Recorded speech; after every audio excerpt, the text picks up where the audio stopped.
সালামু আলাইকুম। আশা করি আপনারা সকলে ভালো আছেন। ইউএস বাংলা টিভির পক্ষ থেকে সকলকে সদস্য অবশ্যই জানাচ্ছি। আপনার এই সিড জার্মিনেশন আমার জন্য একটি নতুন অভিজ্ঞতা। এই হিট ম্যাট ব্যবহার করে এবং এই ডোম সেল ব্যবহার করে আপনাদের সামনে একটি ভিডিও এর আগে দেখিয়েছিলাম। এখন দেখুন ৩ থেকে ৫ থেকে ৬ দিন সর্বোচ্চ ৭ দিন হবে কিনা আমি যদি ভুল না বলে থাকি। সেই ক্ষেত্রে এভাবে ওই ডোম সেলে এভাবে সেট আপ করার পরে দেখুন ঠিক ৩ থেকে ৪ দিনের মাথায় এভাবে জার্মিনেশন হয়ে গিয়েছে মাশাআল্লাহ। এটি হচ্ছে আপনার পুঁইশাকের একটি চারা এখানে জার্মিনেট হয়েছে। আবার এটা হচ্ছে আপনার লম্বা লাউয়ের একটি চারা জার্মিনেট হয়েছে। এবং এই পাশে সবচেয়ে আশ্চর্যের বিষয় দেখুন, মরিচ কিন্তু জার্মিনেট হতে অনেক সময় লাগে, আপনারা সকলে জানেন। সেক্ষেত্রে দেখা যাচ্ছে মরিচও কিন্তু জার্মিনেশন এখানে হয়ে গিয়েছে ৩ থেকে ৫ দিন বা ৬ দিন, সর্বোচ্চ ৭ দিন লেগেছে।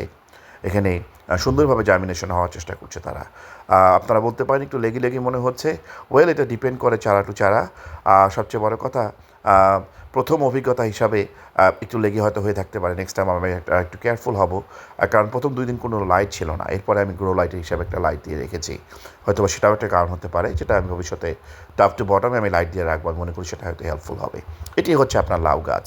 এটি ওই যে বটল গার্ড কী বলে, বড় সাইজ যেটা, সেটারই একটি বীজ।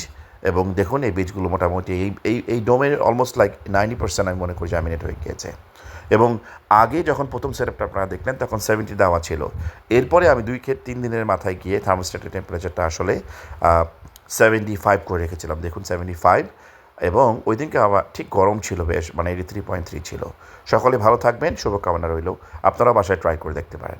ভালো থাকবেন।